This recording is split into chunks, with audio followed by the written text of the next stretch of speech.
दोस्तों, सर्दी खांसी होना एक बहुत ही आम बात है। जरा सा मौसम बदलता नहीं कि हमारी छींकें शुरू हो जाती है, हमें सर्दी जुकाम हो जाता है। और एक बात सभी को पता है, भीड़ में अक्सर हम छींक को दबाकर हम खुद को एक झूठा जेंटलमैन दिखाने की कोशिश करते हैं। दोस्तों, अगर आप भी ऐसा कर रहे हैं तो आपको सावधान रहना चाहिए, क्योंकि आज के इस एपिसोड में आप सभी को इसी छींक के बारे में बताऊंगा कि वो छींक जितनी आम हम समझते हैं उतनी आम है नहीं। अगर हम इस छींक को रोकने की कोशिश करें तो कौन सी भारी बीमारियों का या भारी दिक्कतों का हमें सामना करना पड़ेगा, उसी के बारे में आज के इस एपिसोड में मैं आपसे बात करूंगा। नमस्कार दोस्तों, मैं हूं राजीव, आप सभी का स्वागत करता हूं मेरा इस चैनल हेल्थ वेल्थ में।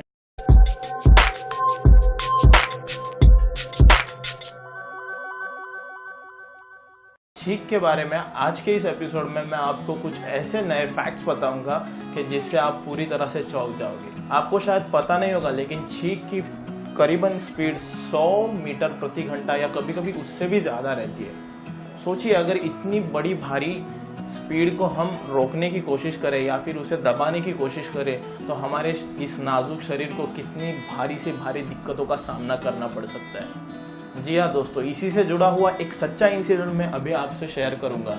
34 साल के एक इंसान ने ऐसे ही एक बार अपनी छींक को रोकने की कोशिश की थी। छींक रोकने के लिए उसने अपना नाक और मुंह बंद कर लिया, जिससे कि छींक से पैदा होने वाले हवा का प्रेशर जो है वो उसके शरीर में, उसके बॉडी में ही दबा रहा। हवा के इतने बड़े प्रेशर को रोकने के बाद गले के पिछले हिस्से में उस हवा का प्रेशर गिरा और जिससे वहां पे छेद हुआ। जाहिर सी बात है, इतनी बड़ी तकलीफ के बाद दर्द भी उतना ही ज्यादा हुआ होगा। उस बेचारे की हालत तो इतनी बुरी थी कि वो ना कुछ बोल पा रहा था, ना कुछ निगल पा रहा था।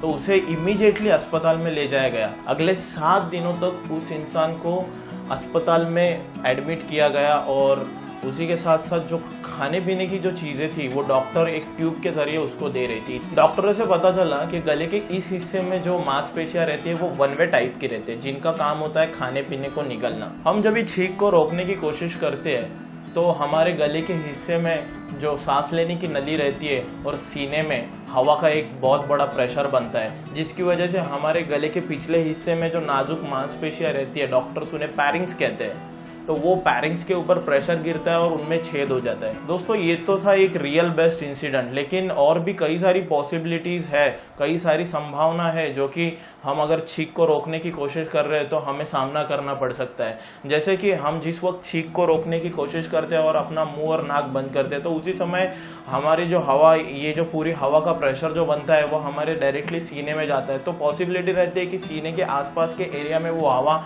जमा हो जाए या फंस जाए।